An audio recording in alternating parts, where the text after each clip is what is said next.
bem, pessoal, vamos dar início ao nosso estudo, né? Hoje caberá a nós, eu ia pedir para a técnica lá projetar o nosso primeiro slide, que a gente vai estudar o capítulo de 1, do primeiro ao terceiro capítulo da obra Nos Domínios da Mediunidade. Essa obra é uma obra realmente de grande importância, até comentávamos com o Marcelo a respeito desse estudo que nós estamos fazendo. Depois do Livro dos Médiuns, esse livro ele é realmente um grande complemento de tudo aquilo que está no Livro dos Médiuns. O Livro dos Médiuns ele faz uma tratativa de uma abordagem do médium, do fenômeno em si, mas ele coloca muito em relação assim às manifestações, né? Aquela relação assim, de uma maneira mais externa, mais abordando fora o que se passa na reunião mediúnica e com relação à questão do médium. Mas o aprofundamento que esse livro nos traz é justamente um olhar para dentro do médium, né? Um olhar para dentro da situação que o médium vivencia, nessa relação com o invisível, nessa relação com o espírito comunicante. Então, esse trabalho é um trabalho realmente muito interessante, bastante profundo, e ele entra em outros aspectos assim para dar suporte a tudo isso, na questão até da ciência. E da ciência, digamos assim, na época até em que foi escrito esse livro, e foi publicado na década de 50, 55, 54, foi quando ele teve a primeira edição. Então, era uma época que, digamos assim, esses assuntos que a gente vai tratar aqui, eles estavam rodando, que as pesquisas estavam acontecendo, né? Já tinham passado a Segunda Guerra e muitas pesquisas, a questão da Guerra Fria e tudo, então existia uma disputa muito grande, e a gente vê a gama de informações que vem e a precisão das informações é uma coisa realmente admirável, fantástica. E aí no início agora a gente vai fazer uma... Eu só gostaria, antes de agradecer primeiro aos companheiros encarnados, né, que vieram, aqueles que estão assistindo a gente de maneira remota. E esse livro, ele mostra o fenômeno por uma outra ótica, né? Porque o livro dos médiuns, ele vai fazer com que você enxergue o fenômeno do encarnado para o mundo visível. Esta obra específica que o André Luiz envia, ele inverte esse olhar. É o olhar que o espírito tem sobre o fenômeno, é o olhar que o desencarnado tem sobre o fenômeno. E isso faz com que a gente feche a fenomenologia numa soma de olhares. O olhar que você tem enquanto encarnado, as percepções que você tem enquanto encarnado, os sentimentos que você tem enquanto encarnado, os envolvimentos que você tem enquanto encarnado, e precisando reafirmar que este mesmo universo de sentimentos que rodeia o encarnado também rodeia, envolve ao desencarnado, com as suas angústias, com os seus temores, com os seus horrores, com os seus medos. Então, assim, nós estamos falando daquele momento em que duas individualidades, uma encarnada, outra desencarnada, vão formar um link. E este link é muito maior do que a gente enxerga, né? É uma oportunidade maravilhosa. Eu falo aos companheiros que acreditamos ser esta obra, nos domínios da mediunidade, a obra mais importante sobre o tema depois do Livro dos Médiuns. É o livro que fecha todo esse circuito aí de conhecimento. Então, prosseguindo, nesse primeiro slide agora, nós vamos falar um pouquinho sobre a questão introdutória desse livro, a introdução que é feita assinada por Emmanuel, né? E é interessante que Emmanuel, ele perpassa a ciência vigente na época, quer dizer, tudo aquilo que estava sendo trabalhado pela ciência, o aprofundamento que os cientistas estavam buscando nas suas pesquisas e tudo, e ele nessa introdução, ele justamente nos encaminha numa viagem pela história. A gente não vai entrar em maiores detalhes, porque não dá para falar tudo, que é muito assunto para a gente colocar. Esse livro, ele tem uma certa complexidade, e a gente, na verdade, está apresentando aqui uma síntese de tudo quanto o livro contém.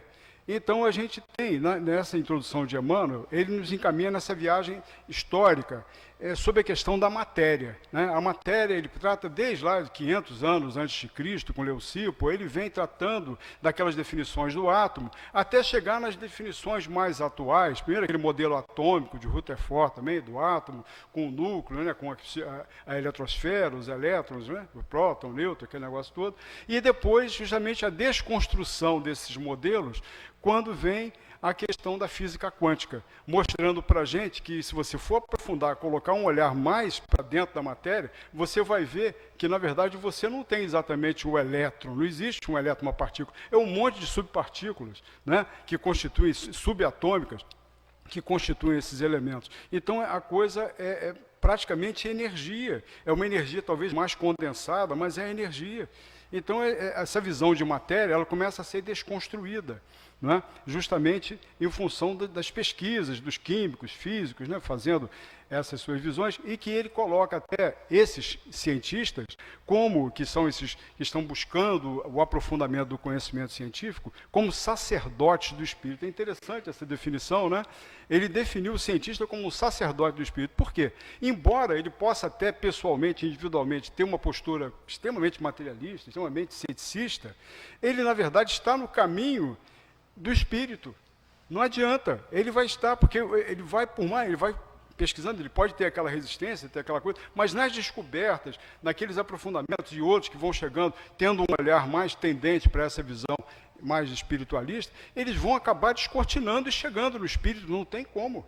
Não tem como. É o processo justamente de vencer as barreiras da matéria, né? Ele chama os laboratórios, olha só a definição dos laboratórios, como templos, né?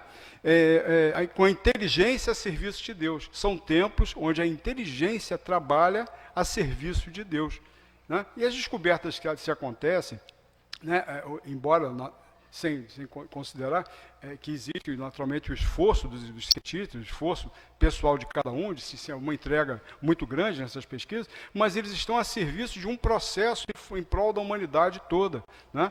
E no caso aí, nos demonstrando claramente essa descoberta que vai acontecer um dia, não vai tardar, a questão do espírito, tanto que o futuro pertence ao espírito, não tem como evitar, isso é inevitável, mas a coisa caminha, e às vezes nem a passos tão largos quanto a gente gostaria. Aí tem alguns cientistas que a gente está citado, mais modernos, né? Bohr, Planck, Einstein, o Planck, Max Planck, que é um cientista que praticamente foi um dos fundadores aí da questão da física quântica, né? Da visão da mecânica quântica. E aí ele fala, justamente, a gente analisando o corpo, o nosso corpo, como um turbilhão eletrônico regido pela consciência. Quer dizer, o nosso aparelho, o aparelho corporal, nesse olhar científico, né, realmente uma coisa extremamente complexa que é controlado, regido pela nossa consciência, que é o nosso espírito, né? Então ele mostra a questão da matéria, nessa questão de, até a própria teoria da relatividade nos fala sobre isso, né? A matéria como energia e a energia também transformada em matéria. Quer dizer, o que depende? São estados em que a matéria se apresenta, que essa energia se apresenta, que ela pode estar mais adensada, aglutinada, dando forma aos corpos como a gente conhece, né, fisicamente. Mas também na condição energética e existindo essa reversão entre matéria e energia. Aí os cientistas, novamente, essa questão como investigadores da verdade, né, sacerdotes do espírito. Então o materialismo e o ateísmo, eles desaparecerão por falta de matéria, né? A falta da matéria vai fazer cessar isso, porque o materialismo se sustenta em cima dessa realidade física, que, na verdade, quando a gente se aprofunda e vai fazer esse olhar microscópico, né, lá subatômico, a gente vê que, na verdade, a coisa funciona muito diferente do que aparentemente é, né? E a criatura vai terminar por reconhecer realmente que nós somos uma consciência que está, digamos, retida nessas forças, né, que constituem o nosso aparelho corporal, o aparelho que provisoriamente está aglutinado para fins educativos. Quer dizer, viemos aqui e volvemos sempre à Terra, dando forma e constituindo esses aparelhos que nos permitem trilhar o curso reencarnatório para aprendizado, para educação, para crescimento, desenvolvimento dos nossos espíritos. Do nosso espírito, né? Bem, vamos seguir. Aí a Terra, então, se converte nesse reino de ondas, raios, correntes e vibrações. Quer dizer, é tudo que envolve energia, né? E aí eletricidade, magnetismo, movimento e atração palpitam em tudo. Então a gente vive em meio a todo esse energismo, a todas essas ondas que estão perpassando o tempo todo pela gente, né? Atravessando a gente. O celular é um exemplo também básico disso, né? Muito bem. Aí vamos entrar em Estudando a Mediunidade, que é o capítulo 1, que vai falar algumas coisas para a gente. A pedido de Clarencio, o assistente Aulus apresenta-se para promover um curso de uma semana sobre ciências mediúnicas a André Luiz e Hilário. Então, André Luiz e Hilário, no plano espiritual, são dois médicos. André Luiz, Hilário também tem a formação em medicina, e eles são ali convidados, né?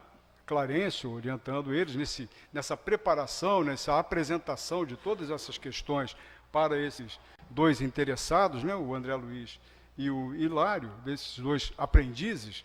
Ele então escala e pede a assistência de Aulus. Vamos falar um pouquinho de Aulus, quem é esse espírito, né?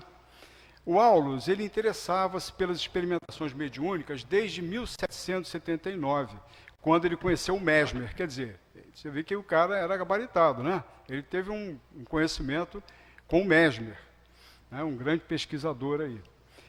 Em Paris, e reencarnado no início do século passado, aí já seria, no caso, 1800, né? Esse livro foi escrito no século passado, então no século retrasado. Apreciara de perto as realizações de Allan Kardec, quer dizer, um contemporâneo de Kardec. Teve oportunidade de ver as obras, né, a codificação e tudo. E ele também privara com Cagney, Balzac, Théophile Gautier e Victor Hugo, acabando seus dias na França depois de vários decênios consagrados à mediunidade e ao magnetismo. Então não era qualquer, esse espírito, um espírito bem preparado, bem, né, forjado realmente nessas áreas de conhecimento. E no mundo espiritual ele continuou trabalhando particularmente na obra de espiritualização do Brasil há mais de 30 anos, né? Aí o Brasil tendo esse protagonismo, vamos dizer, na questão do movimento espírita humano, né, em relação à humanidade. E aí, prosseguindo ali uma imagem lá do filme Nosso Lar, né, e uma constatação aqui, que consta também nesse primeiro capítulo, que ele fala que no momento nós estamos saindo da era da matéria e nos aproximando da era do espírito. Nós estamos vivendo essa transição. E essa transição se deu, como a gente vê, como que a doutrina espírita ela é fantástica, ela não teme as descobertas da ciência. Ela não teme aquilo que a ciência vem revelar, ainda que pudesse até entrar em choque com algumas das nossas propostas. Não, porque a ciência ela está num processo de descortino, ela está trazendo informações e bases para você poder entender melhor o que se passa. E a gente tem essa certeza, na verdade, de que a nossa condição é de espíritos imortais. Somos espíritos imortais em trânsito aqui na Terra, nas oportunidades abençoadas, misericordiosas que o Pai Celestial nos permite no nosso processo de aprendizado, de crescimento individual, espiritual. Então a gente está vencendo, né, saindo da era da matéria, dessa visão materialista, para uma visão do espírito, né, sob a luz da religião cósmica do amor e da sabedoria. Não poderia ser diferente, o caminho é esse. E precisa da cooperação no entendimento. Então, realmente, a gente precisa desse aprofundamento que a ciência vem propiciando, né? Então, o vasto recinto do Ministério das Comunicações, onde eles estavam reunidos lá, André e Hilário foram apresentados ao instrutor Albério. Algumas dezenas de aprendizes e outros tantos orientadores estavam presentes. E aí o Albério vai falar algumas coisas, né, vai dar algumas dicas, e ele tem alguns conceitos que ele coloca aqui que é interessante a gente explorar. A mente é a base dos fenômenos mediúnicos, né? O que é a mente? O que é a mente, Marcelo? Não mente. Não. O que é a mente? Está a consciência, a sede da nossa consciência, dos elementos que nós vamos acessando ali. A mente, de verdade, é o que a gente é o que a gente sabe, é o que a gente acessa, né? As pessoas, na medida que elas acessam sua consciência, elas vão começar a mandar as notícias do que são, né? A nossa mente, outro conceito que vem abaixo aqui, vai nos dar uma dica, porque a gente vai aprofundar esse assunto nos outros slides. Herdamos de Deus a capacidade de criar e desenvolver, nutrir e transformar com a energia do pensamento, estabelecendo ambiente psíquico particular. O que seria esse ambiente psíquico particular? Cada um de nós, naquilo que somos efetivamente enquanto espírito, temos a nossa história milenar de tantas e tantas existências, tantas e tantas conquistas, tantos e tantos enganos, comprometimentos, quer dizer, aquilo que resume o que cada um de nós alcançou, as conquistas espirituais, os deméritos, as dificuldades, as limitações, as necessidades, tudo isso constitui, cada individualidade tem a sua história, tem assim, o seu histórico e, vejam bem, tem as suas criações. Nós, tem um trecho de Emmanuel, eu não me lembro exatamente o livro, não sei se é o roteiro que fala isso, ele fala que nós, cada um de nós, vive no centro das suas criações. Então, isso é interessante, porque, considerando a questão da mente, né, nós, enquanto em qualquer situação em que a gente esteja, encarnado ou desencarnado, a nossa mente está o tempo todo trabalhando, o tempo todo emitindo. Para a gente ter ideia, durante um dia, são 75 mil pensamentos que a gente tem durante um dia. Um dia, em função que a gente não percebe, são pensamentos que estão em nível de subconsciente, de inconsciente, mas são 75 mil pensamentos que a gente tem por dia. Então a gente está o tempo todo, a nossa mente ela está projetando, ela está irradiando, ela está, de alguma forma, interferindo no meio. E, sobretudo, nessa questão desse ambiente psíquico particular, nós estabelecemos em torno de nós uma certa atmosfera psíquica. Cada um de nós tem uma atmosfera psíquica, que até tem um nome interessante também, chamado hálito espiritual. Você imagina o bafo, né, Marcelo? Deve ser um bafo. Meu pai, tá vendo? O hálito espiritual, né? Que de repente não deve ser muito agradável, né? Em algumas situações. Né? Mas cada um de nós tem essa condição. Por isso que a gente vai ver em nosso lar, tem uma situação em que uma companheira está tentando chegar em nosso lar, com um papo furado lá, querendo vencer as barreiras, e na verdade ela apresenta uma condição espiritual que não é compatível. Né? E a leitura e a visualização dessa condição torna-se fácil, até não são espíritos de luz, mas são espíritos que têm uma certa elevação e conseguem assim, registrar os problemas. Nós vamos falar também sobre isso no próximo capítulo, os problemas daquele espírito, daquela entidade que está ali querendo chegar. Aí, cada mundo, prosseguindo, né, a gente falou do indivíduo. Aí agora, cada mundo possui o campo de tensão eletromagnética que ele é próprio no teor da força gravítica em que se equilibra. E cada alma se envolve no círculo de criaturas que se emana, né, se atrai, de acordo com a necessidade de ajuste ou crescimento. Quer dizer, nós somos atraídos inevitavelmente, inapelavelmente, para situações devido à nossa necessidade de crescimento. A lei do progresso, ela atua o tempo todo em nós, em prol de nós, em favor de nós, e de uma forma ou outra, às vezes a gente está recalcitrante, alguma coisa, mas aquilo vai levar, vai de arrasto. Se a pessoa não toma uma iniciativa de adesão, uma iniciativa de realmente topar a parada e começar a tomar as rédeas da vida e procurar se direcionar a favor desse crescimento, a força da necessidade de crescer vai levar de arrasto, não vai ter jeito. Então, a gente é atraído em função da nossa condição em que a gente se encontra. E a gente vai ter essa vivência em proximidade com aqueles que são comuns, são afins conosco. Né? Bem, aí já entra a questão do perispírito, colocando aquela questão dessas projeções, onde que elas ficam, digamos, projetadas, basicamente no perispírito, revelando a nossa condição, dando a pista de como é que nós estamos, a nossa situação qual é. Ou seja, a mente da gente é a nossa real identidade. Não é? É a sua impressão digital da alma. Você não ilude aquilo que você é na erraticidade.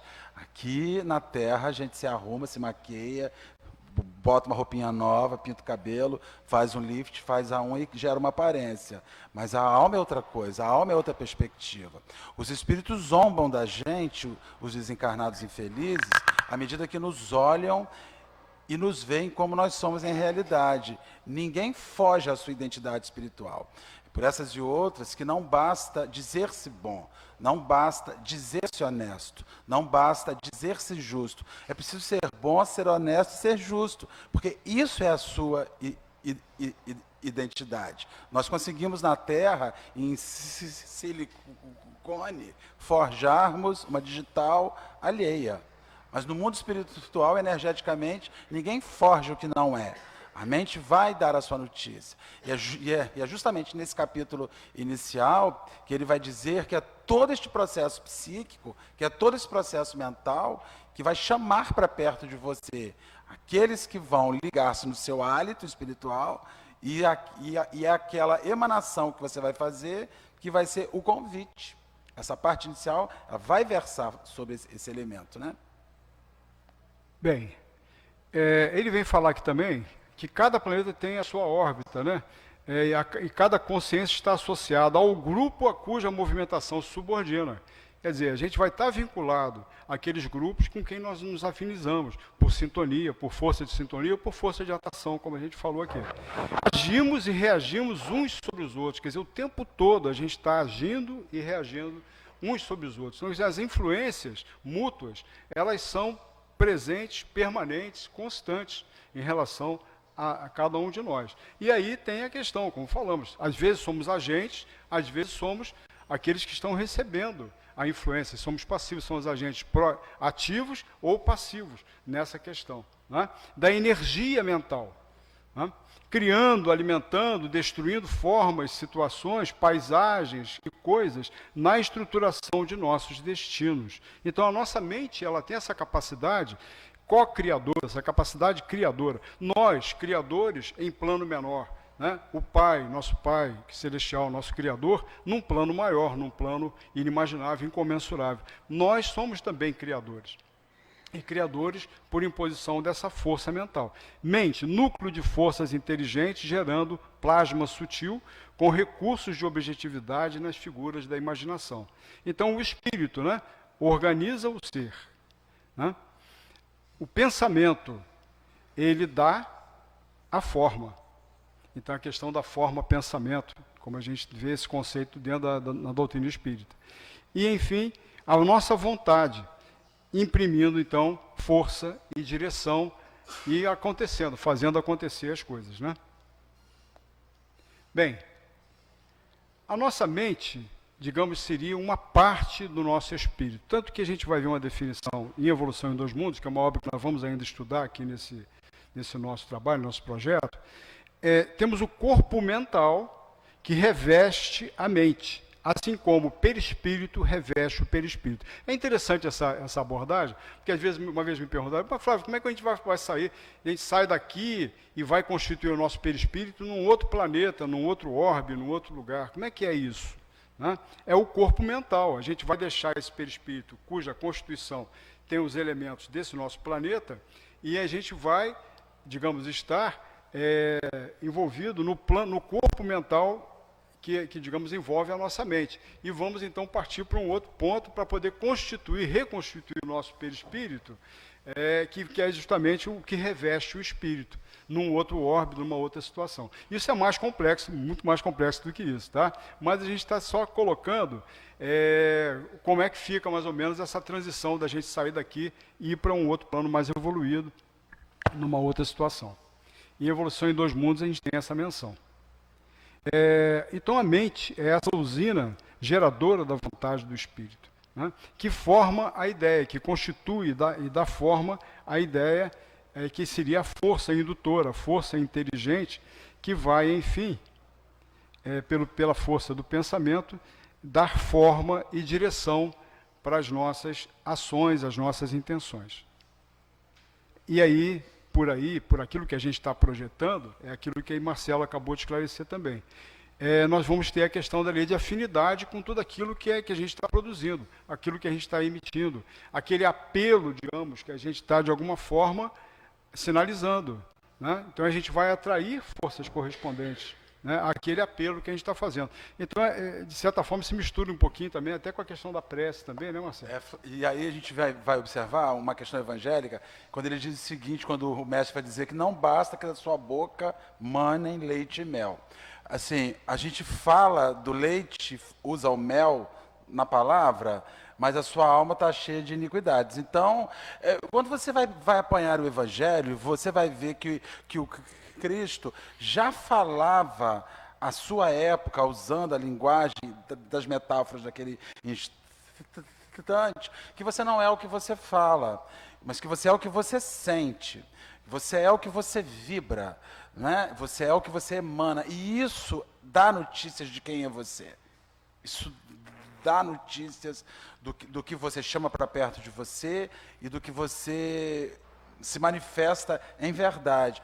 A gente vê pessoas muito gentis, muito educadas, com uma palavra linda, mas você não sabe o que está ali dentro. Eu vou julgar? Não, eu não vou julgar, eu não posso enxergar. A minha humanidade não identifica isso. Mas cada um precisa ter ciência consigo próprio, olhando para si próprio, que chamar o outro de irmão pela frente, enquanto a sua mente a respeito daquilo que você fala, mente no sentido do verbo, de mentir, né? Você é envolvido por aquela energia, e você chama para perto de você o afim da mentira que você conta para você mesmo sobre o teu próximo. Isso é uma identidade que ninguém burla. A mediunidade, ela está ligada à verdade de cada um. Chegar na reunião mediúnica com o livro dos médiuns na ponta da língua, chegar na reunião mediúnica meia hora antes, não comendo carne, não tendo maus hábitos, mas se sentar e ser uma pessoa que sinaliza pensamentos e ondas infelizes, se você acredita realmente que toda dieta material que você fez fará diferença em torno de uma presença espiritual, é preciso reler as questões da vida espirituais e mediúnicas. Esta obra vai falar sobre isso, vai falar sobre mente. E não minta para sua mente, porque eles não caem. O apóstolo Paulo de Tarso, numa das suas epístolas, lembra para nós, há uma nuvem de testemunhas acompanhando os nossos atos. E essa nuvem é uma nuvem que sabe a verdade que vai dentro de cada um, né? É isso. Então, prosseguindo aqui, algumas considerações de um livro que nós já estudamos, Libertação, onde André Luiz coloca para a gente assim: força criadora de nossa própria alma. O pensamento é uma força criadora de nossa própria alma, como nós estamos falando. E por isso mesmo, é a continuidade de nós mesmos. Através do nosso pensamento, a gente atua no meio em que a gente vive e agimos estabelecendo um padrão de nossa influência, no bem ou no mal. Né? Aí, complementando esse raciocínio, o pensamento ele é gerador das linhas de força do mundo subatômico. Isso aí é mais ou menos desenhando como que se dá a influência da nossa mente, dessa energia mental, como que ela constrói, digamos, essas imagens, constrói essas ideias que vão se projetar e vão influenciar exteriormente, né, fora da gente, ao outro. Criador de correntes do bem ou do mal. Criação de grandeza ou decadência, vida ou morte, segundo a vontade que o exterioriza e dirige.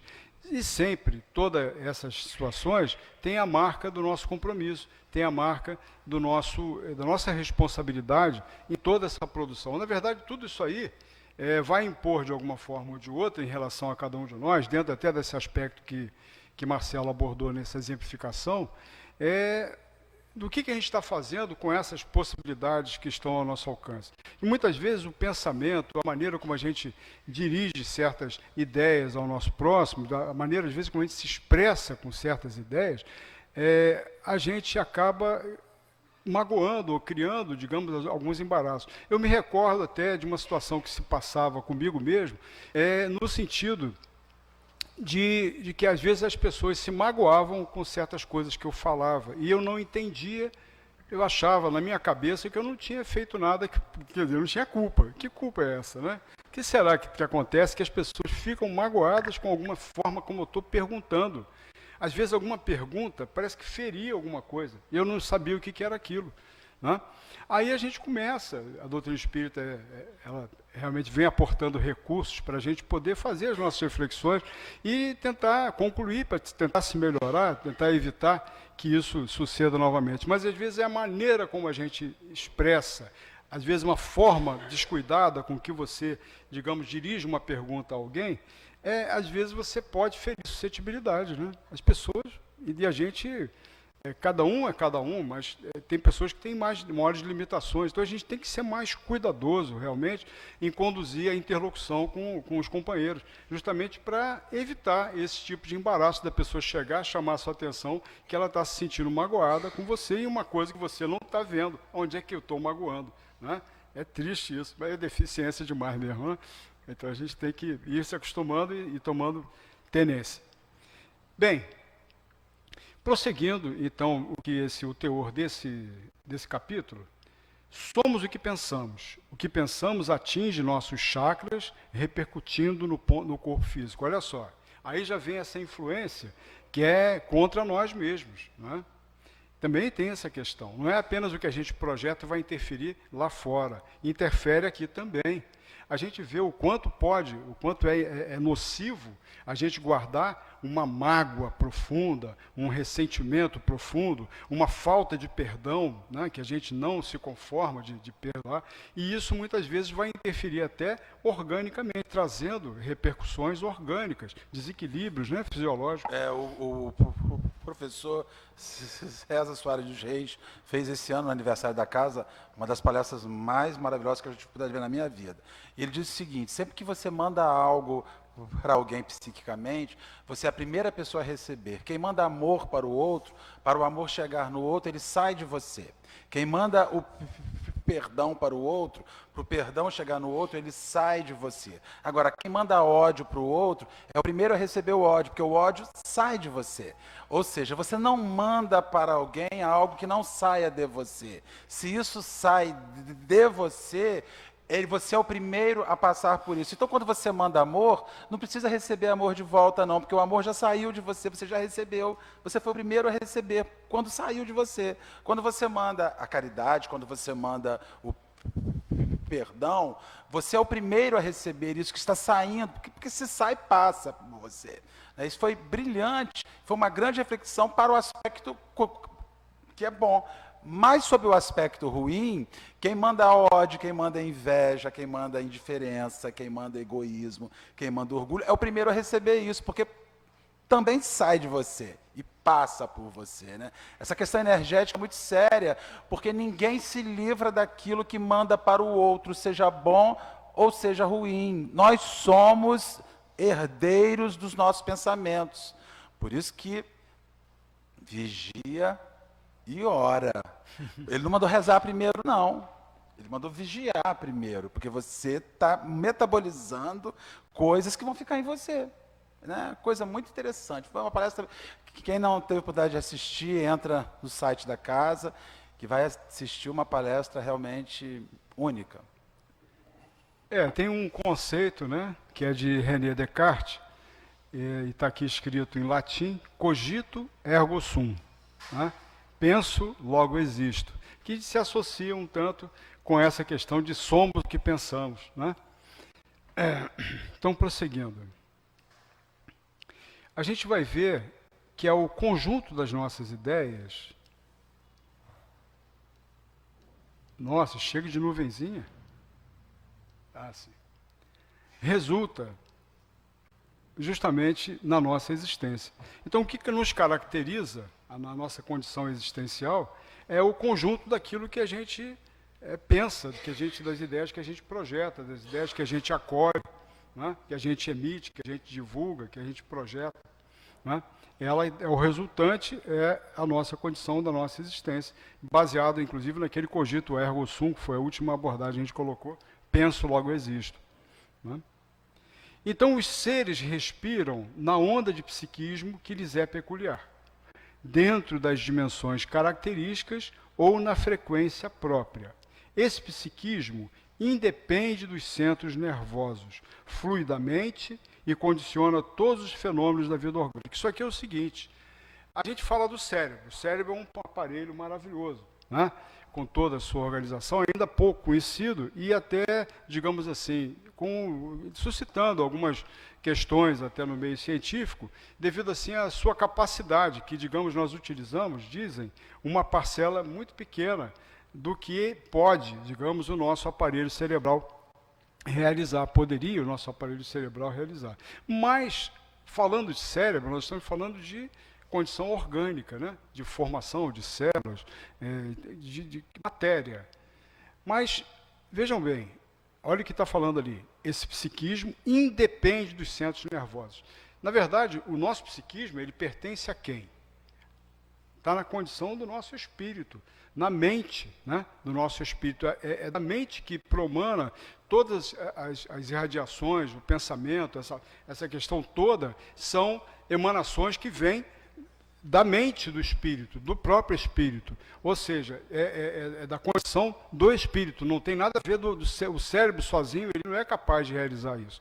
Ele é um instrumento, o aparelho, o cérebro, é um aparelho orgânico extremamente sofisticado, extremamente elaborado, nos milênios aí da evolução, que suscitou a formação do nosso aparelho cerebral. Mas é um aparelho, é um receptor, ele funciona aí como um receptor, dando condições para que na vida material as coisas se estabeleçam na necessidade evolutiva de cada espírito. Vamos prosseguir, então, na questão dos valores anímicos. Ele vem falar também sobre os valores anímicos. Ele fala assim, a inteligência receptiva está sujeita às possibilidades e à coloração dos pensamentos em que vive. Quer dizer, nós estamos limitados justamente a essa condição pessoal, essa condição individual, que é uma condição de conquistas das condições que cada um alcançou, né? Que a gente está manifestando aqui na nossa existência terrena. Então, a inteligência para receber, ela está limitada nas suas possibilidades e nas condições daqueles pensamentos em que vive. E a inteligência emissora também está, ele está falando aqui de mediunidade, né? Quando a gente está falando desses valores que são intrínsecos de cada espírito. O espírito que recebe a comunicação e o espírito que emite a comunicação, que tem que haver para estabelecer o intercâmbio. Já é submetida aos limites e às interpretações dos pensamentos que é capaz de produzir. Então, é a condição de cada um, do receptor e do emissor, no caso aí do espírito. Aí ele vem fazer um comparativo, ele fala otentote, que é até a palavra que ele utiliza, mas otentote a gente substitui ali por selvagem, né? Então, digamos, um espírito que até hoje, na época de Kardec, ainda era comum, né? Ainda na África mesmo, em algumas partes do mundo, você tinha realmente tribos muito afastadas, né, que ainda não tinham tido relação com a civilização. Então ele fala justamente desses espíritos nessa condição. Um selvagem comunicando com um sábio terrestre só poderá oferecer assuntos triviais de experiências primitivas. E um sábio em relação com o selvagem ele não conseguirá cooperar muito. Quer dizer, existe uma dificuldade ali nessa relação, né? Uma distância muito grande na condição do homem civilizado com o selvagem. Não serão felizes juntos por falta de vibrações compensadas. Ele vem trazer agora um conceito que ele intitula vibrações compensadas, que a gente vai entender melhor no slide que se segue. Permuta de valores mentais de qualidades idênticas. Ele diz que seria essa vibração compensada. Ou seja, a vibração compensada é uma condição de afinidade, uma condição de sintonia que existe entre os espíritos. Aí ele prossegue aqui para nos esclarecer um pouco aí sobre as vibrações compensadas. As vibrações compensadas, a que se refere o benfeitor Albério, é a sintonia, né? A ressonância psíquica, até um termo mais sofisticado. Perfeito. Então, a ressonância psíquica é existente entre dois seres que nutrem pensamentos da mesma natureza. Então, em espíritos que estão nessa mesma faixa de pensamento, de capacidade, em termos de conhecimento intelectual, de desenvolvimento intelectual, digamos, estão nessa mesma faixa de entendimento, e então as vibrações compensadas, a ressonância psíquica, ela se dá com mais facilidade. Falando, então, para a gente sobre a questão do médium em relação ao espírito comunicante. Aqui ele já começa a falar para a gente um pouco mais sobre a questão do próprio fenômeno mediúnico, e como o Marcelo também já tinha falado de início, a gente tem essa abordagem mais voltada para o médium, né? Mais voltada realmente para o que se passa com o médium, o espírito que está nessa condição de ser o interlocutor com o espírito comunicante. Então, prosseguindo aqui, o que eles falam? O Albério vem falar para a gente.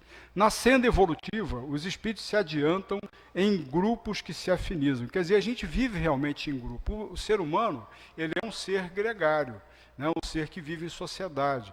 E vive em sociedade justamente em detrimento das suas necessidades evolutivas, das suas necessidades de desenvolvimento, de aprendizado, né? Por isso a gente vive em grupo nesse processo de troca, né? Constante, forjando, dando fundamento ao nosso desenvolvimento. Uns auxiliando os outros a progredirem, ora reunidos na carne, ora no mundo espiritual. A gente sabe que no mundo espiritual a gente vai constituir as famílias espirituais, que nem sempre, ou quase nunca, vai corresponder à família carnal, né? Muito bem. Então, a gente vai junto nesse processo de desenvolvimento o tempo todo. Para o exercício da mediunidade, o médium não pode se esquecer da necessidade do autoaperfeiçoamento. Aí ele já entra em uma questão assim da condição do médium, né? Através do estudo doutrinário e da prática de ensinamentos evangélicos. Quer dizer, o médium, aquele que está na condição do mandato mediúnico, do compromisso com a mediunidade. Mediunidade é um compromisso, né? Muitas vezes esse chamamento ele vem por uma via mais difícil, mais dolorosa, mais atravessada, mais avessa, né? Ih, meu Deus, desliga aí. É o meu, tentei desligar, não consegui. Isso, desliga, por favor, né? Então, muitas vezes, essa situação desse despertar da mediunidade vem por uma via mais complicada, meio desequilibrada, né? Trazendo, às vezes, problemas, às vezes, para aquele que está na condição de ter uma mediunidade ainda não educada, que ele ainda não se descobriu médium, e mercê, muitas vezes, de influências. E, muitas vezes, tem sendo até agravada, até essa situação, em detrimento de um descuido no autoaperfeiçoamento, um descuido nesse caminho, né, de busca, de elevação, muitas vezes envolvido até em situações em que ele vai ficar à mercê dos espíritos. Muitas vezes ele vai ficar até envolvido a tal ponto que ele não tem nem controle direito sobre si mesmo, tal a influência que pesa sobre ele. E às vezes não percebe que isso está acontecendo, né? Até que chega um ponto que ele vai buscar auxílio, buscar o amparo, e muitas vezes vai buscar a casa espírita, né? Buscar orientação realmente para saber o que está se passando. Ele começa a ver, né? Tem visões, aquela situação, sei lá, começa a ouvir alguém falando no pé do ouvido dele, é meio complicado, né? É meio assustador. Não sei se já passou por alguma situação semelhante com vocês. Mas às vezes começa assim, né? Mas veja bem, muitas vezes essa pessoa, esse médium que está recebendo, digamos, um processo dessa natureza, ele está sendo despertado para um compromisso, para uma finalidade dele utilizar esse dom com um desempenho útil, né, de uma forma útil. Sem isso, corre o risco de se envolver em compensação vibratória com espíritos de baixa vibração. Quer dizer, se ele não se esforça, ele não se cuida, se ele não tomar cuidado, né, esses cuidados, até na questão que Marcelo lembrou, do vigiar e orar, que Jesus nos orientou, a coisa pode ficar complicada e ele entrar em compensação vibratória com espíritos de baixa evolução, que na verdade vão acabar dominando, tomando conta do pedaço, né? E aí essa influência fica difícil dele sozinho, às vezes sem ter suporte moral, sem ter moralidade, sem ter o amparo espiritual, digamos, mais elevado, ele vai ficar em dificuldade, vai ficar em apuros, né? Que somente utilizarão seus dotes mediúnicos para criar dificuldades e fazer o mal, né? Esses que estão mal intencionados no plano espiritual. E tem esses espíritos nessa condição, né? Então, aquele que é médium, aquele que tem né, essas manifestações, essas situações, é importante que ele procure se informar, que ele procure saber o que está se passando, que ele busque realmente esclarecer essa questão para que ele possa direcionar melhor isso, resolver melhor essa condição, que não é à toa que ele está investido. Digamos, é um dom a mais, é uma capacidade sensitiva a mais de que ele veio investido, além dos sentidos que nós todos temos, dos 5 sentidos. Ele tem um sentido a mais. Então, quando ele vem com uma condição a mais, será que é para desfavorecer ou será que é para favorecer? Não é? O médium que compreende a sua condição, que compreende o seu compromisso, e que muitas vezes é muito grande, é um compromisso que vem nessa existência, ele está investido na condição mediúnica para ele realizar grandes realizações de importância, né? Se ele não tiver, muitas vezes é uma oportunidade especialíssima para o espírito vir investido na condição de médium. Então esse despertar é muito importante que ele aconteça o quanto antes. E aí, novamente, falando sobre a questão da sintonia, aprofundando um pouco mais esse conceito de sintonia, nós atraímos os que se afinam conosco e somos atraídos a eles. Também tem isso, né? Nós atraímos por essas projeções mentais, da energia mental, a gente está irradiando aquilo e a gente muitas vezes está com esse processo sinalizando e chamando alguns espíritos afins com esses ideais nossos, com essas ideias que ele está colocando. E muitas vezes somos atraídos a eles também, né? Também tem isso, a gente se vê atraído por certas projeções mentais que já vêm do próprio desencarnado, ou até do encarnado também, né? Mas cada um dá conforme o que tem e recebe de acordo com aquilo que dá. É mais ou menos aquilo que Marcelo falou a respeito da palestra do César Reis, né? Cada um dá conforme o que tem. A gente não pode dar o que a gente não tem também. Então, se você dá amor, é porque você tem amor para você poder dar. Quer dizer, você está, de alguma forma, ali naquele processo, naquele trânsito. Se você entrou na faixa do amor, aí os espíritos que estão na faixa do amor, eles se ligam a você e aí a coisa flui. Não é isso? E aí que vem realmente essa condição de que a gente, quando aciona, a gente entra na onda do amor. Então, não tem como. A gente vai ser beneficiado de qualquer forma, né? Então, cada um dá conforme o que tem e recebe de acordo com aquilo que dá. Bem, agora tem alguns apontamentos que a gente vai colocar. É imprescindível enriquecer o pensamento, incorporando tesouros morais e culturais. Então, essa questão desse investimento que a gente faz, de vir na casa espírita, da gente ler os livros, da gente participar de grupos de estudo, da gente assistir uma palestra, né, de repente lá, através do YouTube, ou assistir aqui a palestra através do nosso site, é um investimento de tempo que a gente está fazendo nesse processo de enriquecimento do pensamento. E enriquecimento do pensamento, depois a gente vai talvez se acostumar a projetar os pensamentos com mais cuidado, né? A gente pensar, esse pensar nosso, ele ser mais nessa faixa do vigiai, né? Mas sem, digamos assim, um exagero também, né, Marcelo? Porque tem situações que a pessoa não tem como sustentar. Nós não somos seres lineares ainda. A gente ainda tem muitas dificuldades, mas são exercícios importantes que a gente precisa aí, vez que outra, se não sempre, né, tentando praticar para que a gente possa entrar nesse diapasão, nessas faixas vibracionais, nessas ondas de pensamento, né, que aí a gente vai sintonizar, a gente vai entrar, digamos, em paridade com ondas semelhantes, com faixas semelhantes, como essa da faixa do amor que Marcelo falou para a gente. Somos como espelhos, né? A gente reflete o que nos cerca e arremessamos as imagens que criamos, né? Então, esse produto mental, a gente está sempre colocando, expandindo ele para fora de nós. Então é perigoso, esse contexto aqui é muito importante, é perigoso possuir sem saber usar. A mediunidade não se basta por si só. Então não basta a pessoa ser médium, né? Vamos ver até o próprio Chico Xavier. Olha só uma coisa que eu li recentemente sobre Chico, e até é interessante essa colocação. À época, Chico já estava para receber alguns romances, ele tinha um desejo muito profundo de escrever romances, de receber romances daqueles espíritos que anunciavam que ele e queriam, digamos, utilizar da mediunidade dele para trazer alguns romances para nós. Mas só que Emmanuel, embora Chico tivesse esse desejo, estivesse querendo, ele sempre tinha o mentor dele, o Emmanuel, que dava uns puxões de orelha dele e também orientava ele, né, era o grande orientador dele.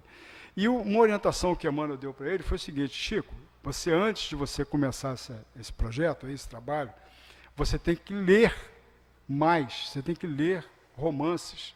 Ou seja, olha só, colocando para ele a necessidade dele se preparar, dele ler, dele estudar mais, para aumentar o vocabulário. Olha que interessante isso, né? Então, ninguém nasce pronto, no caso de Chico, né? Lógico que ele nasceu com vários valores, vários dotes, várias condições, realmente que são fantásticas. Eu li também recentemente algo também sobre ele. É impressionante o que Chico fez, né? Falando sobre a questão da inteligência artificial, foi um projeto que fizeram, pegaram textos e textos dele, botaram lá, encheram de dados num software sobre inteligência artificial. E chegaram à conclusão de que os estilos todos que ele trabalhava eram autênticos, são estilos assim únicos, né, de André Luiz, de Emmanuel, desses autores todos, são estilos assim literários bem diferenciados, distintos uns dos outros, só para a gente ter uma ideia da pujança, do tamanho, né, da dimensão, das condições desse médium fabuloso que foi Chico Xavier. Mas ele também não se descuidava e em algumas situações ele teve que, digamos, estudar, fazer o trabalho realmente de ler obras para poder ampliar a sua capacidade, a condição do seu vocabulário. Então a mediunidade não se basta por si só, né? Imprescindível saber que tipo de onda mental nós assimilamos para conhecer a qualidade do nosso trabalho e ajuizar a nossa direção. Ou seja, a gente tem que ter esse cuidado de autocrítica, né? De onde que a gente está, digamos, colocando o nosso pensamento, em que faixa que a gente está vibrando os nossos pensamentos. Será que a gente está vibrando nessa faixa do ódio, nessa faixa do ressentimento, sempre? Será que todo assunto a gente sempre entra naquele rame-rame, daquela, né, situação, a gente fica alimentando aquilo, alimentando, e a gente não sai daquela ideia, né? Tem pessoas que às vezes ficam com essa dificuldade. E a gente precisa sempre de renovação, especialmente nessa questão mais profunda em nós, porque senão as consequências virão, né? A dificuldade ela vai se estabelecer. E aí a gente vai entrar no segundo capítulo, que a gente vai dar uma aceleradazinha aqui para poder não fugir do... Mas aqui são poucos slides, não tem tantos slides mais não.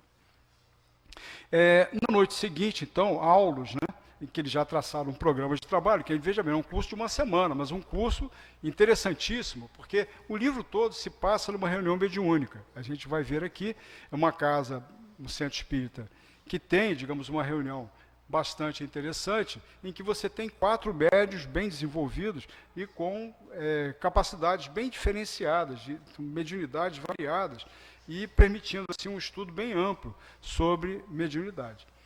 E aí traçaram o programa de trabalho e informou que fariam observações em reduzido núcleo, né, onde predominava o fator qualidade, que é preponderante aí.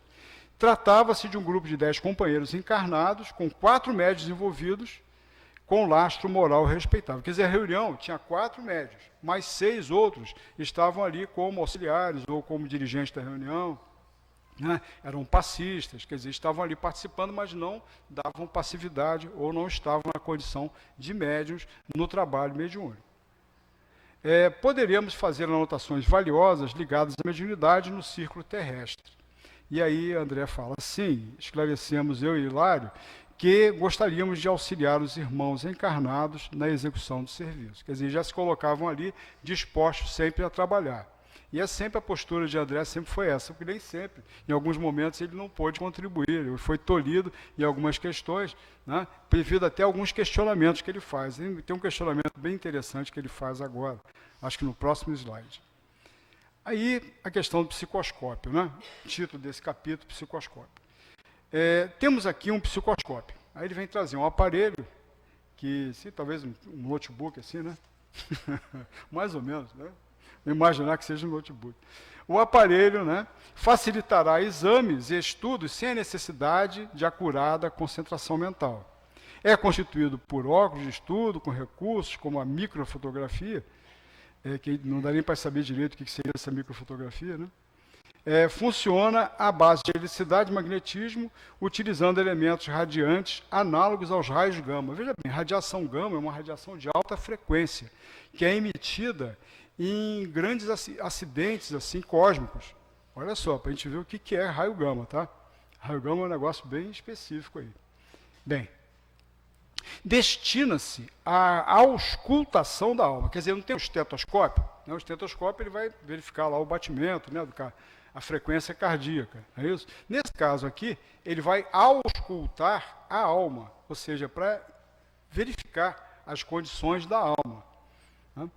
Com o poder de definir-lhe as vibrações, quer dizer, eles conseguem com esse aparelho ler as vibrações de cada alma, ou da alma.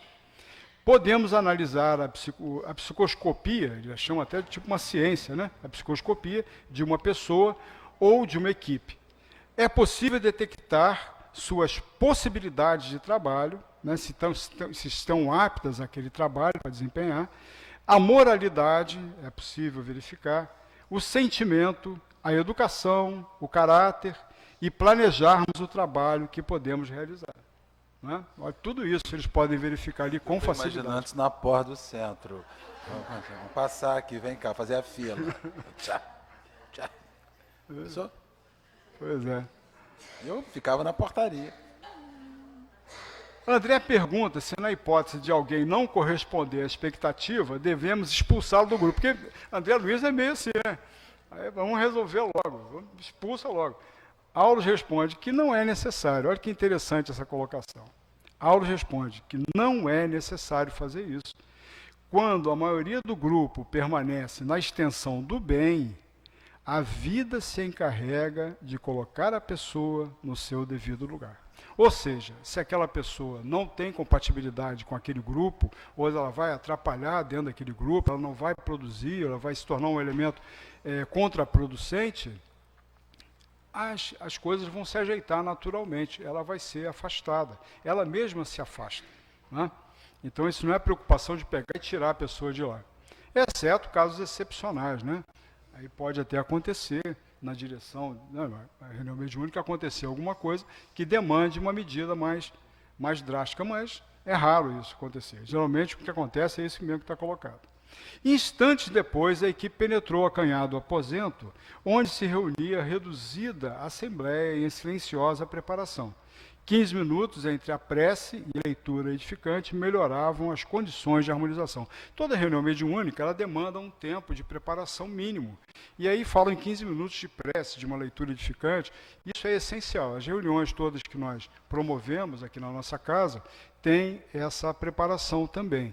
E isso é extremamente necessário, porque a gente sai do trabalho, vem do trabalho, até a gente se esvaziar um pouco das nossas preocupações cotidianas, a gente precisa de ter um tempinho ali para poder entrar e se enquadrar mais no propósito daquela reunião, né?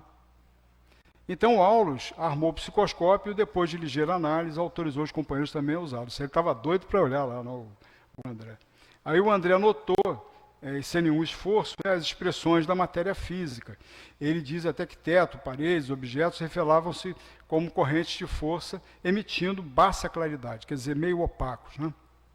Depois se deteve na observação dos encarnados e notou-os associados entre si através de círculos radiantes que lhes envolviam as cabeças, que é tipo auréolas, né, Marcelo? Sei lá, talvez o conceito de auréola tem a ver com essa visão de André também, né? E aí o psicoscópio, né, uma coroa de luz, se formava com 10 pontos característicos, dos quais se acilentava o semblante de cada um como pequenos sóis irmanados uns aos outros. Não tem desenho de psicoscópio, tá? Isso aí é um desenho, digamos, uma associação, mais ou menos, que a gente trouxe mas é uma imagem, que realmente não foi revelada nenhuma imagem, é uma descrição que ele está fazendo desse aparelho, né? Sobre cada um deles apresentavam-se raios verticais, quer dizer, ele vem fazendo uma descrição, sobre elas caíam do alto jorros de luminosidade estelar e as transformarem em pétalas microscópicas. Porque para nós, na verdade, a nossa visão, fica até difícil a gente imaginar isso, não é, Marcelo? Realmente essa luz toda, essa condição toda aí fica complicado. Bem, acompanhavam os respectivos mentores espirituais, cada qual irradiando a luz que lhe era própria. André perguntou se os encarnados eram figuras de grande elevação, porque ele viu aquela luz toda, aquele negócio todo, e ele achou que, de repente, aqueles encarnados que estavam ali nos trabalhos, e estavam, digamos, com aquelas irradiações tão luminosas, eles tivessem uma condição de grande elevação. E Aulas fala que se tratava de 4 mulheres e 6 homens de boa vontade, que não tinha nada demais entre eles, né? Mas são pessoas comuns, mas longe de qualquer apostolado, comem, bebem, vestem-se como qualquer outra criatura. Mas, aí tem sempre o mais, né? O mais faz a diferença aqui. A conjunção adversativa. Cultivam disciplina, renúncia, bondade e estudo, constante adquirindo o elevado teor de radiação mental que se observa. Então, aquilo ali, tudo que ele está observando, aquilo ali é resultante de um esforço comum, de um esforço individual de cada um, mas de um esforço comum justamente nesse caminho que está apontado aqui. Aulos reforçou que um homem é um gerador de força eletromagnética com uma oscilação por segundo, registrada pelo coração. É interessante isso, né? O nosso batimento cardíaco, ele falando aqui, dentro desse contexto. Ali um espectro que a gente trouxe ali. Aqui tem uma imagem, né? Parece até um cara cheio de agulha de acupuntura, né? Mas ele está irradiando ali, né?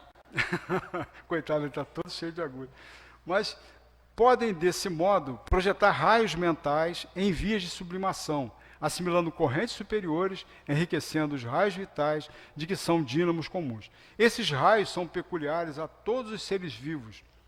É com eles que a lagarta realiza suas complicadas demonstrações de metamorfose. É ainda com base neles que se efetuam todos os processos de materialização mediúnica. Quer dizer, ele fala dos raios ectoplásmicos, ele vem tocar aqui o ectoplasma, né? Nessa projeção de raios mentais nossos.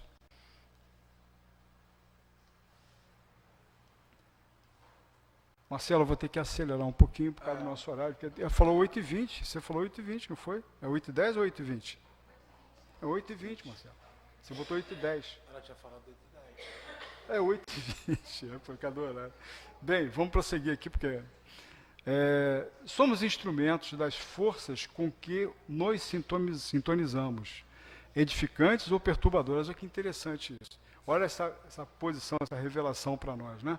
Somos instrumentos. Para a gente não viver, né, como instrumento à mercê de forças perturbadoras, realmente a gente precisa buscar uma sintonia mais elevada. Isso aí não adianta. É um processo de um trabalho, de estudo, de preparação, de um esforço que cada um de nós precisa estar fazendo. Porque senão a gente vai viver mais nas faixas de perturbação do que nas faixas mais elevadas. Aí fica difícil a gente sintonizar. E pressa não vai dar resultado também, porque não vai adiantar, a gente não vai ter sintonia para isso.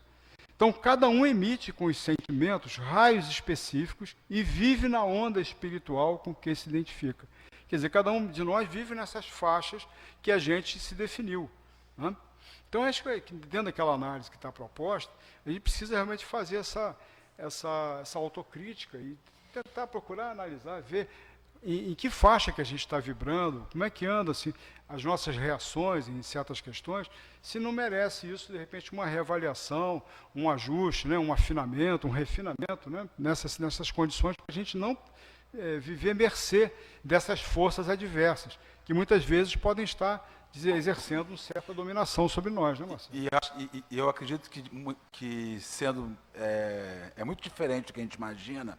Ser revelado é o que melhor pode acontecer na nossa vida, sabe? Esses elementos, esses equipamentos que são reveladores, que fazem a descoberta, que fazem com que aquela água límpida que se olha por cima faça a gente poder enxergar de verdade o que vai embaixo, isso é fundamental. Esses equipamentos não existem no mundo invisível com o objetivo de envergonhar a individualidade. de envergonhar ao espírito, de ser um elemento que gere o constrangimento para o encarnado. Diferente disso, esses elementos são localizadores do que precisa ser feito na nossa vida. As pessoas só mudam quando elas identificam a demanda da mudança, o porquê se transformar. Então, quando você faz uma descoberta, quando você olha sob esse prisma, quando o mundo invisível ele revela aquilo que nós, enquanto individualidade, nos esforçamos em manter oculto, o objetivo não é o constrangimento, diferente daquilo que se imagina. O objetivo é a renovação. Agora, o espírito orgulhoso enxerga a sua revelação como uma ação que é constrangedora. Qualquer espírito orgulhoso, ele identifica ser descoberto como um ato de envergonhamento, de gerar o constrangimento, quando na verdade não é. O objetivo é vamos identificar o que está ali, e é mais ou menos como uma pessoa que fuma e chupa house. Ele é fumante, mas ele chupa house. Usa o Lux de luxo, líquido, está com a mão sempre limpa, está com a boca sempre cheirosa, porque ele não quer, ele quer iludir o mundo sobre o seu hábito com cigarro, que é um direito dele, inalienável, de como ele vive e opta a viver. Mas, em questões emocionais, eu estou procurando um house que vai mudar o campo vibracional, o hálito espiritual que a gente tem. Esse house espiritual não existe. O evangelho não é um house espiritual que você lê, melhora o seu hálito existencial. Então, ninguém é feito a descoberta para o constrangimento. A descoberta visa a transformação e a melhora. Ninguém é revelado para ser humilhado. As pessoas são reveladas e se permitem revelar para fazerem o ajuste. Quanto descobrir o que somos for motivo de vergonha, nós seremos massa de manobra na mão de espíritos infelizes, porque eles vão nos manobrar. Massa de manobra, o gado que o mundo espiritual leva para onde ele quiser, porque você se ilude e fornece isso para ele, né? O psicoscópio vem aí não como elemento de gerar o constrangimento, ele surge como elemento de identificação. Olha, precisamos ajustar aqui. E aí vem o toque deles aqui também, necessidade do Espírito, do Cristo no coração, necessidade do Cristo no coração e na consciência para não nos desorientarmos no toque dos fenômenos, responsabilidade, prática do bem, estudo, burilamento moral. Porque a questão do toque dos fenômenos que ele fala, muitas vezes o médium pode ficar envaidecido de certos fenômenos de que ele é capaz de realizar ou de proporcionar, de dar margem, né? Muitas vezes uma poesia belíssima, que normalmente ele não teria a capacidade de escrever uma frase daquela, uma letra daquela, e no entanto ele recebe uma poesia belíssima, e digamos isso ser motivo de vaidade, né? O que importa nessa poesia que veio? A mensagem. Importa o quê? O que aquilo está veiculando, o que aquilo está a proposta daquela mensagem que veio, daquilo que veio, né? Daquilo, o que aquilo pode trazer de bem. Cada médium com sua mente, cada mente com seus raios. Então, cada um tem o seu produto personalizado, né, nessas observações e interpretações. Conforme os raios que nós arremessamos, erguemos o de domicílio espiritual na onda de pensamentos a que nossas almas se afeiçoam.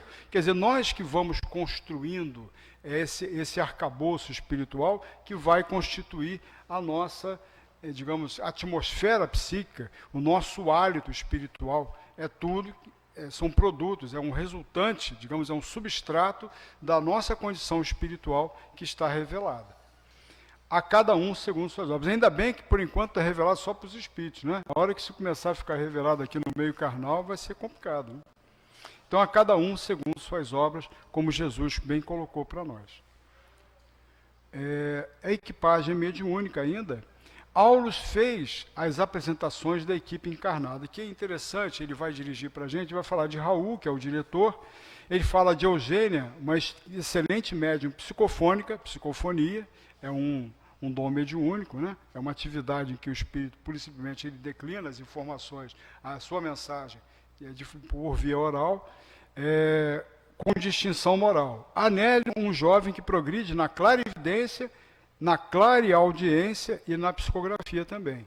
Quer dizer, ele tem outras condições, ele vê o espírito, ele consegue enxergar o que se passa no plano espiritual, que é diferente, clarividência de clareaudiência. Não, desculpa, eu falei besteira aqui. Clarividência tem a ver com essa questão de você visualizar o mundo espiritual. E a clareaudiência também nessa condição de ouvir o que se passa no plano espiritual. E da psicografia. É que eu entendi vidência, desculpa. Antônio, que é um outro médium, senhor de valiosas atividades, ele é sonâmbulo. Né? E aí tem alguns registros aqui de cuidados com relação à questão do sonambulismo. O sonambulismo é de uma certa passividade que nos requer grande vigilância. Quer dizer, os espíritos que dão suporte para a reunião mediúnica, eles trabalham incessantemente, eles participam dos trabalhos nos objetivos da reunião mediúnica. E no caso da mediunidade sonambúlica, ela é complicada, porque muitas vezes o espírito ele se perde um pouco, ele vem explicar aqui na frente. Às vezes ele se comporta como criança, ao emprestar o veículo denso a entidades dementes e sofredoras. Reclama-nos cautela, deixa o corpo à mercê dos comunicantes quando lhe compete o dever de ajudar-nos na contenção deles para não causar prejuízo à sua organização física. Vejam bem, o médium educado, ele tem que ser contido, ele tem que conter, ele é dono desse corpo aqui, ele foi formado para servir de habitáculo ao nosso espírito, ao eu espírito. É o nosso eu espírito que habita esse corpo. Então, um outro espírito comunicante que ele queira se apossar do meu aparelho para poder fazer o que ele quer, é complicado isso. Né? Então, a gente tem que desenvolver a educação mediúnica, justamente esse processo desse aprendizado, desse exercício da mediunidade, num processo de nos capacitar a ter esse domínio, a ter esse controle do fenômeno que está acontecendo e se desdobrando, para que não aconteça isso, dele ficar à mercê dos comunicantes. Isso acontece, digamos, em outros usos. A mediunidade ela existe também, né, em outras religiões, em outras situações. E a situação, às vezes, em que o corpo do médium fica à mercê das entidades. Né? A gente já deve ter um registro desse aí. Então, falando agora de Celina, esse aqui é o nosso último slide da nossa apresentação. A Celina também é uma médium bastante especial, que ele vem falar aqui, é a quarta médium desse grupo, né? Que no seu meio século de existência física, conquistou vitórias em suas batalhas morais, aperfeiçoou sua faculdade nas dificuldades da vida, jamais abandonando o posto de serviço no bem. O desdobramento, né, clarividência e clareaudiência, e a incorporação sonambúlica são estados em que ela ingressa espontaneamente, dedicada ao estudo e às obrigações edificantes, assimila elevadas correntes mentais que a tornam menos acessível às forças das sombras. Vejam bem, ela está mais protegida por causa de um esforço pessoal. Então, ela paira, digamos, numa condição espiritual de vibração, das suas ideias, do que ela idealiza, do que ela realiza, do que ela pensa, em que ela fica menos acessível às forças da sombra. Ou seja, esse envolvimento, às vezes, com a tarefa, com as atividades, com a maneira como ela se comporta, até no cotidiano, né, no seu esforço com as pessoas, né, e lidando com as pessoas. E é isso que vai nos preservando desses ataques, porque você está numa condição vibratória que não é possível aquele que está em faixas mais baixas conseguirem te acessar. E aí, então, André pergunta, se fizessem a ficha psicoscópica, a posição espiritual de Celina seria caracterizada? Sim. O dispositivo assinalaria emanações fluídicas de bondade, compreensão, fé e bom ânimo. Assim como o homem consegue hoje catalogar os elementos químicos que entram na formação da matéria densa, a gente faria até aqui um parêntese. Existe um aparelho chamado espectroscópio, que é um aparelho conhecido, aí, principalmente pelos astrônomos e no meio científico, né? E que esse aparelho permite você pegar a luz de uma estrela e você colocar o espectro, você projetar o espectro e analisar o espectro dessa luz emanada da estrela e você dizer de que ela é constituída. Aquela luz, você, né, abre ela, então ela tem várias faixas que vai mostrar as frequências dessa luz que está chegando, e você consegue saber a matéria de que são constituídos esses corpos estelares, os corpos que estão pelo universo. Então é interessante o que ele está falando ali, né? Elementos químicos que entram na formação da matéria densa. No futuro, será capaz de examinar uma emissão de otimismo, quer dizer, falando do psicoscópio que ele está dizendo para a gente, de confiança, de tristeza, o desespero, e fixar-lhes a intensidade e os limites. Eu acho que a gente está... Falta 2 minutinhos para terminar ali. Os princípios mentais são mensuráveis através do psicoscópio. É fácil ajuizar nossos méritos e nossas necessidades. Em todos os processos medianímicos, a máquina cerebral é a manifestação da mente. Examinamos o campo encefálico de Celina, né? Aí ele falando sobre justamente essa visão do encéfalo, ele vai entrar ali numa última imagem, que esse é o nosso último slide aqui, ele fala da epífise, né? A epífise é a glândula pineal, ele está falando da glândula pineal. E a glândula pineal, no meio científico, até um certo momento, talvez até meados do século, até atualmente mesmo, até bem pouco tempo, pensava-se que essa glândula pineal ela só tinha uma função até a puberdade. Ela só funcionava até a puberdade, devido à secreção de alguns hormônios, alguma coisa, e que depois disso aí ela não tinha mais finalidade nenhuma. Quando ela tem uma importância crucial, especialmente na comunicação, no intercâmbio com o plano espiritual, né? É justamente a epífise que ele fala ali, ó, raios incessantes iluminando um firmamento minúsculo, que está falando da epífise. A epífise brilhava como um sol azul. Então, nesse instante, reparei admirado os feixes de associação entre as células corticais vibrando com a paisagem do fluxo magnético do pensamento. As experiências adquiridas pela alma constituem maravilhosas sínteses de percepções e sensibilidade que tem no cérebro.